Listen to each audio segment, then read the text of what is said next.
Hi friends, ఒక sweet రెసిపీతో మీ ముందుకు వచ్చేసానండి. అదేనండి పనస పువ్వులు ఎలా ప్రిపేర్ చేయాలో చూసేద్దాం రండి. ఒక కప్పు గోధుమ పిండి, ఇందులోనే ఒక హాఫ్ కప్పు దాకా వరిపిండిని వేసుకొని రుచికి తగిన సాల్ట్ కూడా యాడ్ చేసుకొని ఈ సాల్ట్ అంతా బాగా కలిసేలాగా కలుపుకోవాలి.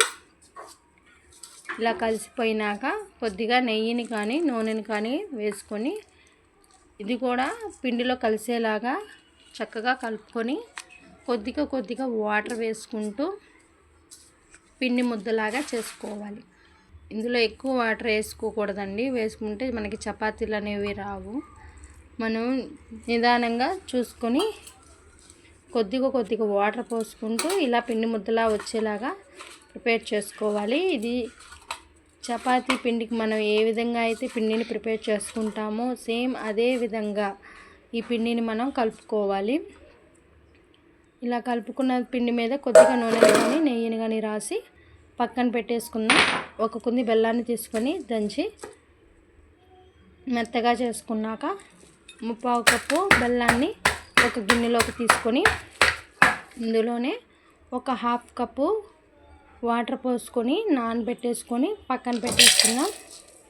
తర్వాత మనం ముందుగా పిండి ముద్దలా చేసుకున్న గోధుమ పిండిని తీసుకొని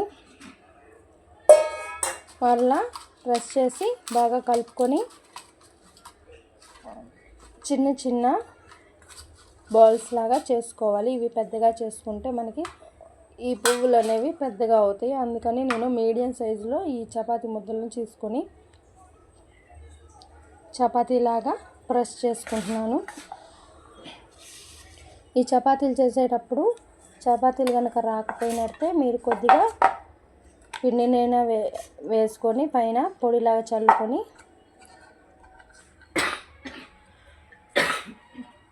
చపాతీని ప్రిపేర్ చేసుకోవచ్చండి. మరి ఎక్కువ వేసుకోవద్దు, లైట్గా వేసుకొని చపాతీలాగా చేసుకొని ఈ చపాతీని రెక్టాంగిల్ షేప్లో కట్ చేసుకోవాలండి. కట్ చేసుకున్నాక అంచులని వదిలేసి మనం మిడిల్ పార్ట్ ఉండేది కదండి, ఈ మిడిల్ పార్ట్లో లైన్స్ లాగా కట్ చేసుకోవాలి.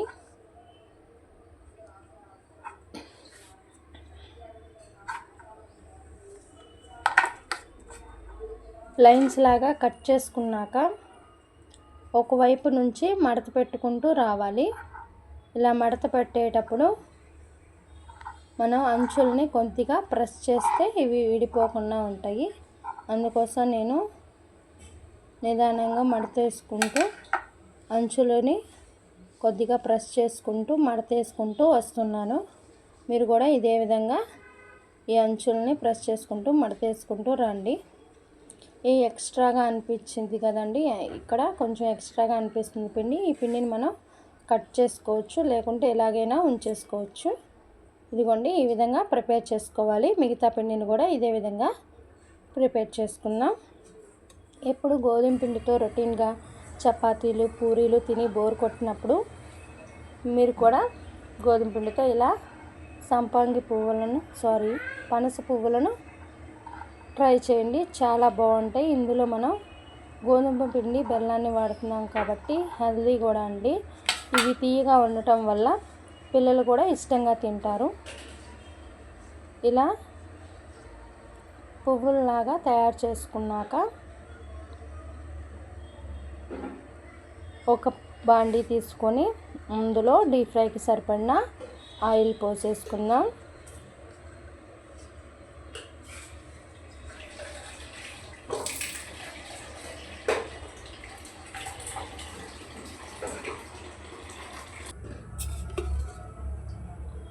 అదేవిధంగా ముందుగా మనం నానబెట్టేసుకున్నాం కదండి బెల్లాన్ని, ఆ బెల్లాన్ని కూడా వేరొక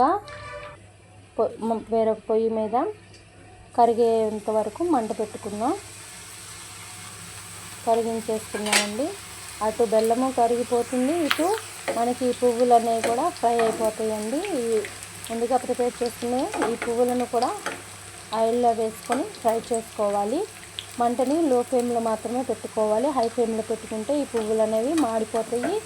అదేవిధంగా లోపల అనేది పచ్చిగా ఉంటాయి, ఉడకవు. అందుకోసం లో ఫ్లేమ్లో మాత్రమే పెట్టుకొని వీటిని ఫ్రై చేసుకొని పక్కకు తీసేసుకోవాలి. పాకాన్ని చూసేద్దాం. ఇది పాకం ఏమి రావాల్సిన అవసరం లేదండి. బెల్లం కరిగిపోయినాక జస్ట్ ఇలా పట్టుకుంటే స్టిక్ అవ్వాలి. పట్టుకుంటే ఇలా స్టిక్ అయినట్టుగా రావాలి, అంతేనండి. పాకం ఏం అవసరం లేదు. ఇలా వచ్చేసినాక మనం ముందుగా ప్రిపేర్ చేసుకున్న కొద్దిగా యాలకుల పౌడర్ వేసుకొని ప్రిపేర్ చేసుకున్న ఈ పువ్వులను కూడా ఇందులో వేసుకోవాలండి. ఇందులో వేసుకొని కొద్దిసేపు అలా వదిలేయాలి. అలా ఉంచటం వల్ల ఏమవుతుందంటే ఈ పాకం అంతా బాగా పడుతుంది. ఇలా పాకం అంతా పట్టేసినాక వేరొక ప్లేట్లోకి తీసేసుకోవాలి. అంతే ఫ్రెండ్స్, ఎంతో టేస్టీ పనస పువ్వులు అనేవి రెడీ అయిపోయినాయండి. వీటిని ట్రై చేసి మీరు ఎలా వచ్చిందో కామెంట్ చేయండి. అలాగే మీకు నచ్చినట్లయితే మన ఛానల్ని సబ్స్క్రైబ్ చేసుకోండి ఫ్రెండ్స్.